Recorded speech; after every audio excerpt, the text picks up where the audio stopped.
Who is the most important person in your company? Who is the one who decides whether the company dies or lives? It's you, right? Then you should be paying yourself first. In this video I will show you how to do that no matter what kind of financial situation you are currently. Make sure to subscribe to the channel.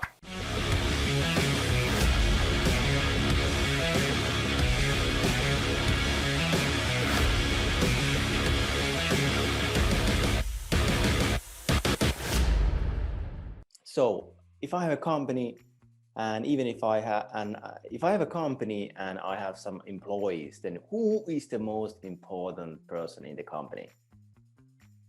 What do you think?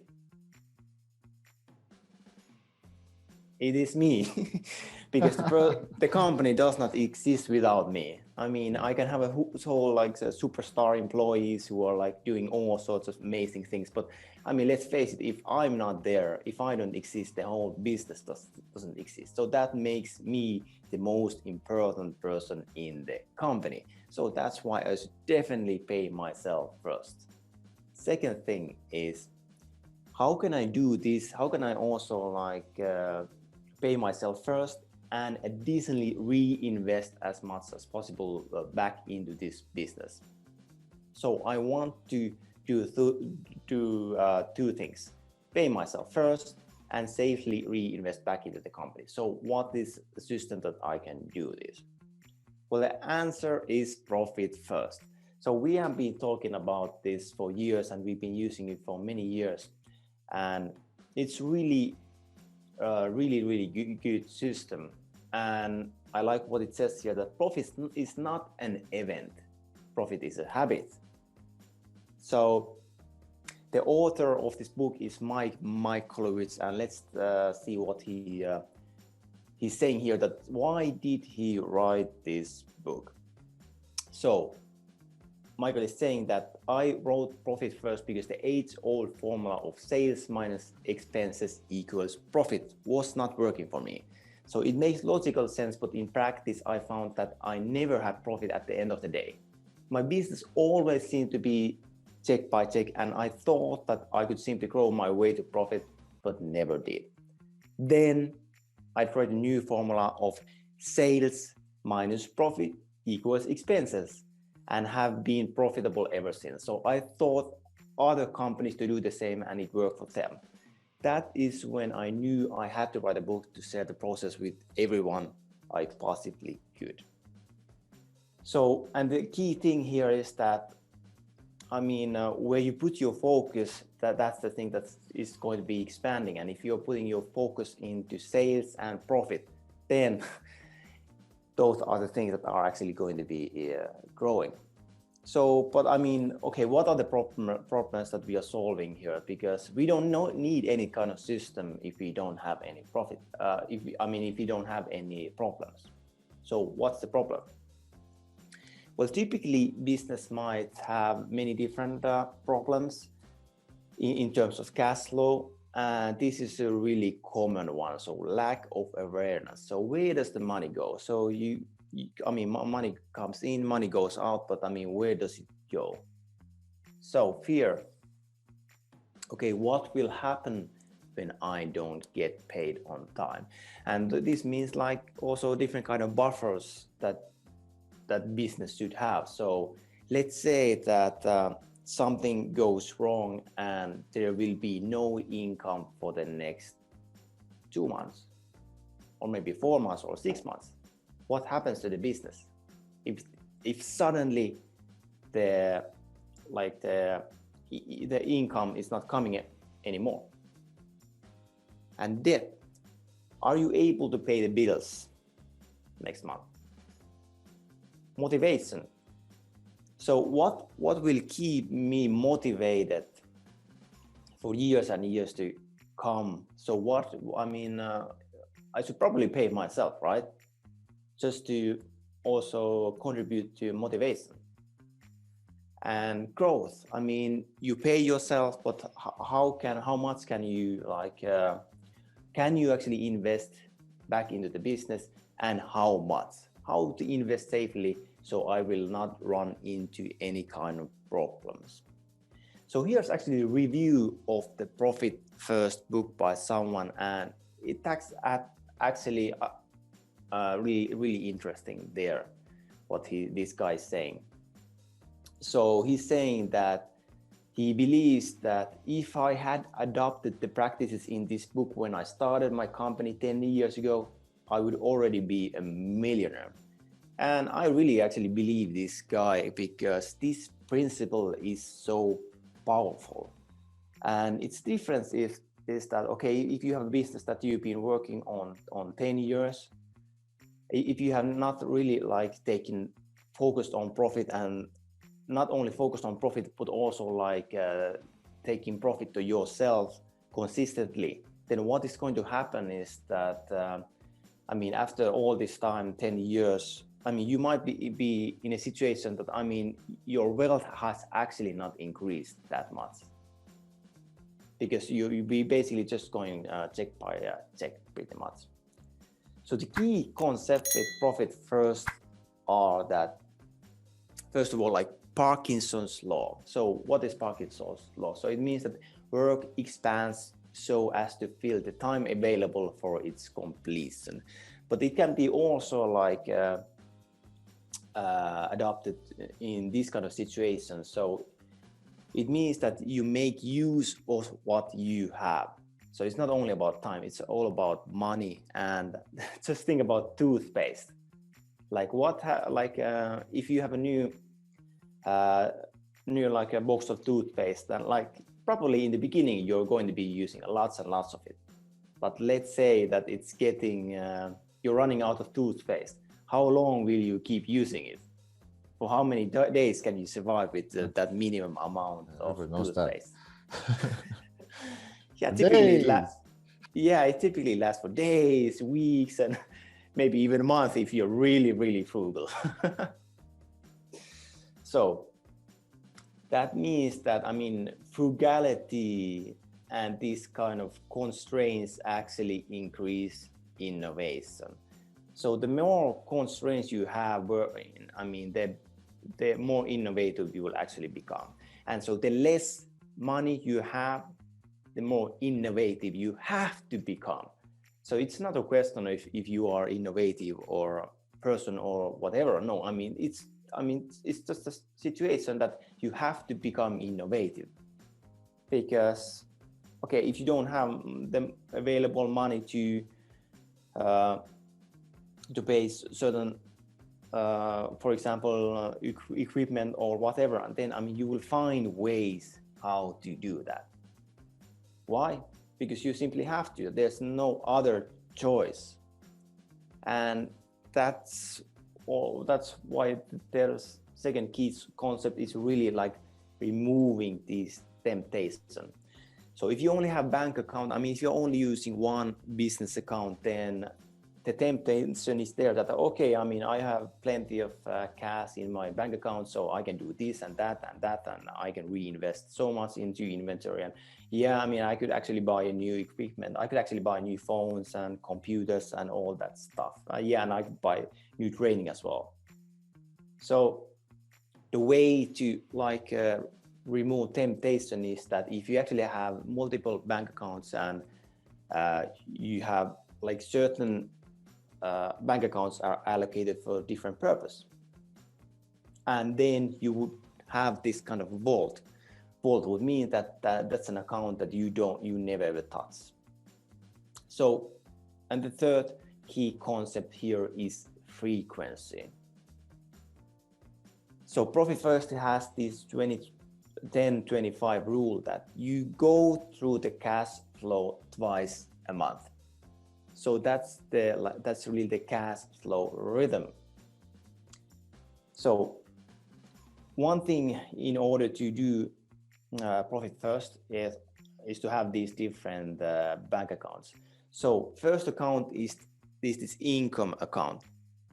So income account where all your deposits are coming, and you don't pay any bills or anything. I mean, you don't use this account for anything than just for the incoming deposits, and then twice a month you allocate funds from this account to the other accounts you have.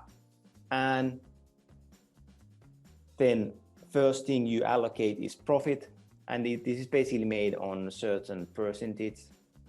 And then owner's pay. Owner's pay is basically your own salary, like how much you pay yourself every single month. And the difference between profit and the owner's pay account is that owner's pay is your salary versus profit is basically your dividends. So it's up to you, like how often you pay out these dividends. I mean, if you want to, you can do like every quarterly or something, whatever works for you. Then another account for taxes, like VAT and whatever taxes you have to pay. And then you have operational expenses. So these are used for like paying the different expenses that you need in order to run your business. So this is basically the account where you have your debit cards and so on. So basically, I mean, we have been using Profit First for many years, and we have tried many different ways of running it. And of course, like if you run an Amazon business and you're using different kind of virtual services such as World First or TransferWise, then it kind of like complicates it a bit, because with those services, you're not able to have multiple accounts.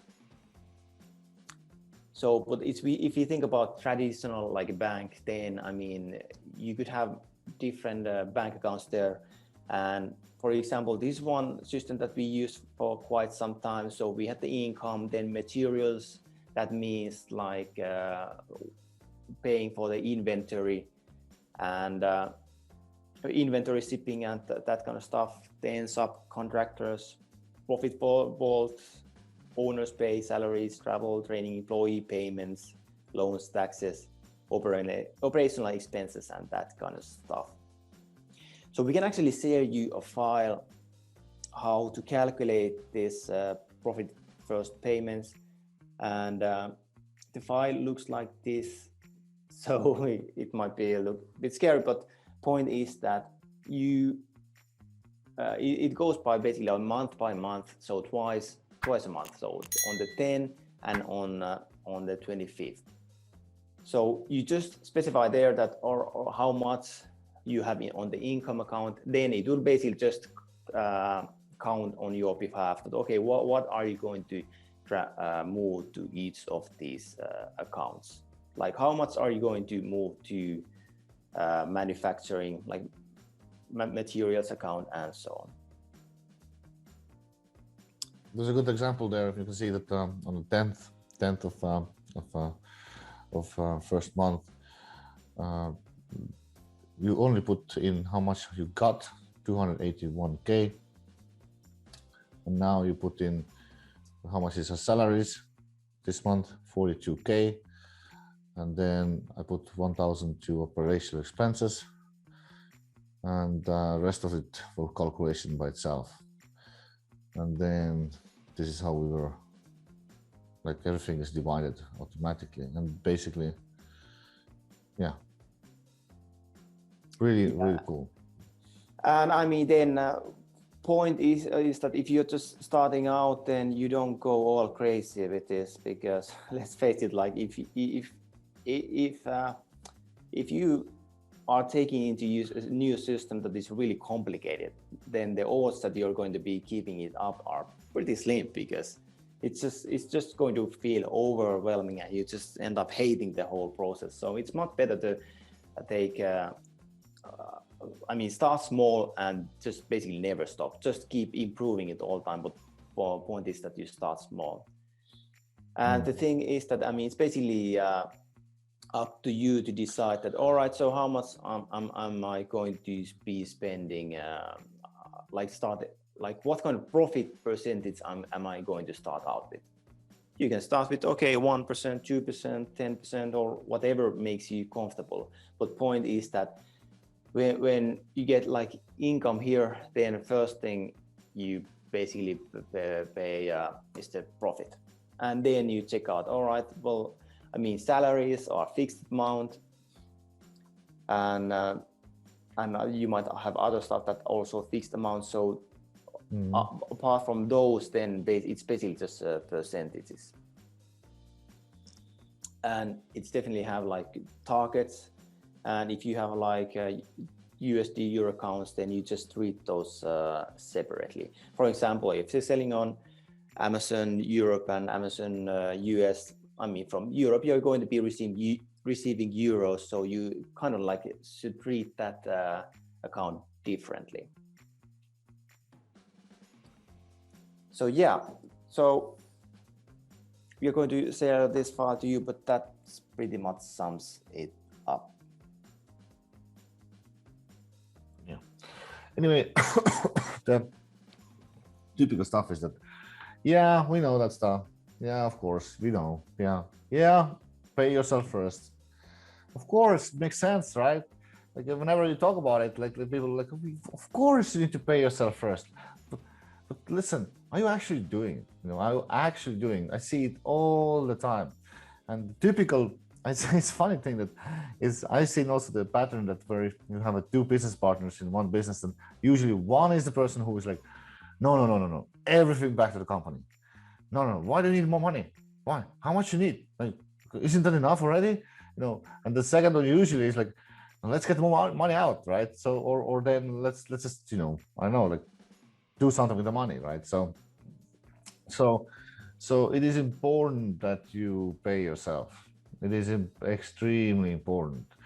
It never allow anyone to tell you how much money you need. You don't need more. If you have a business partner who says you don't need more money, then I'll screw him, honestly. Because nobody can ever tell you what is your standard.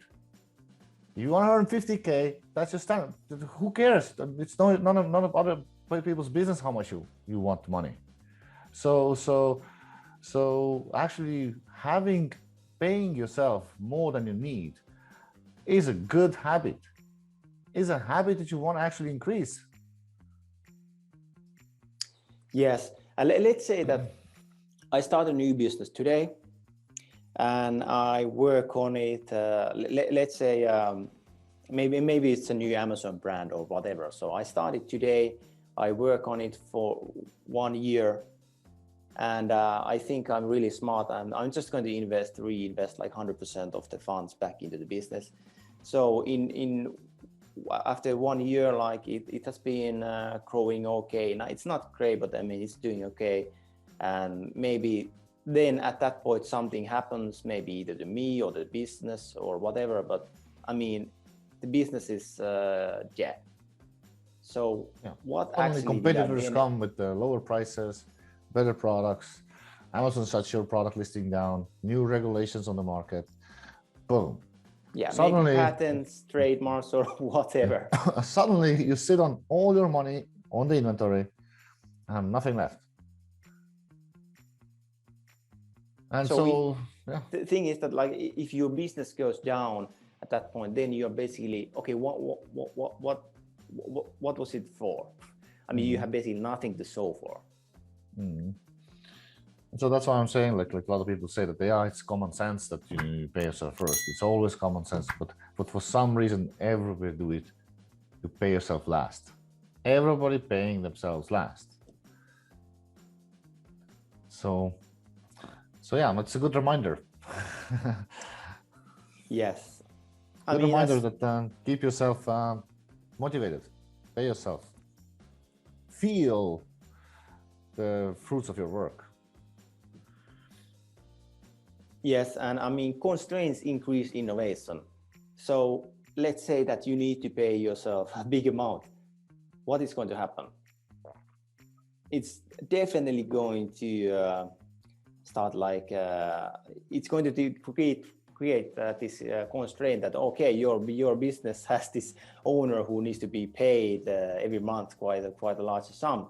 So then you just need to work with it. You just need to, that's constraint that you have, that your owners want to be paid a lot. Then all right, fine, then let's just make it work. Let's just instead of like decreasing the amount, you actually change your business. You actually start optimizing your business. That, all right, I mean, this is the constraint that we have, then let's just make use of what we have and work it out. So that's really the really important thing here, that I mean, constraints increase innovation, and you remove also this temptation. For example, when you have these different bank accounts, and what happens if you start paying out from this income account all your expenses?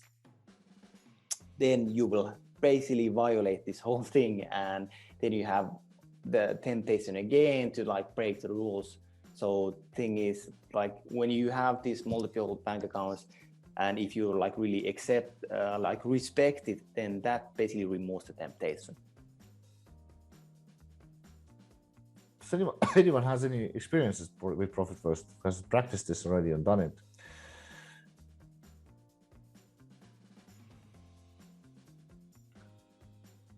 All right, seems none.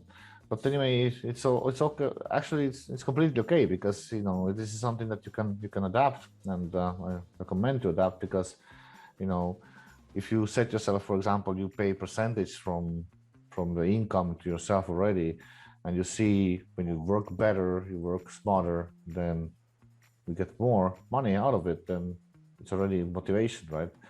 So, and who doesn't want to know how much they can safely back invest into the business, right?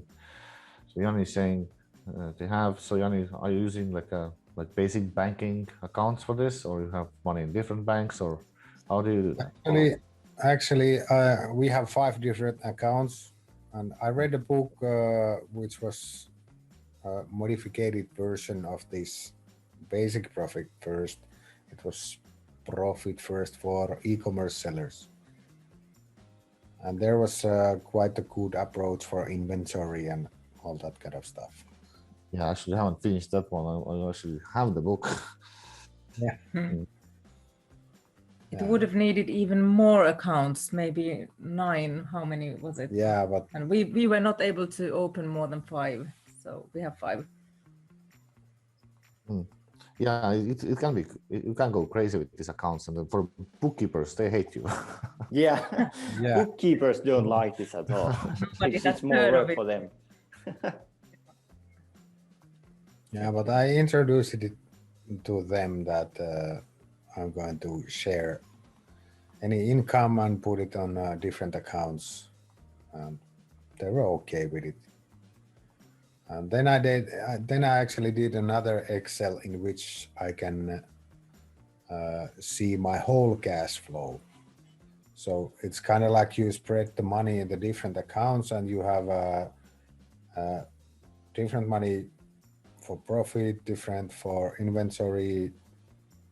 Then there's operating expenses, vault, and tax. And then I did an Excel file in which I collect all the income and all the expenses. So I see how much I have total of cash available. And it also includes the profit, but I see how much money I actually have, because it actually can turn it against itself if you just put it in different accounts. Yeah, it can go pretty crazy. Yeah. Keep it minimum. Do you agree or disagree? Let me know your biggest takeaway. And if you need help with any of this stuff, then make sure to sign up for my free training.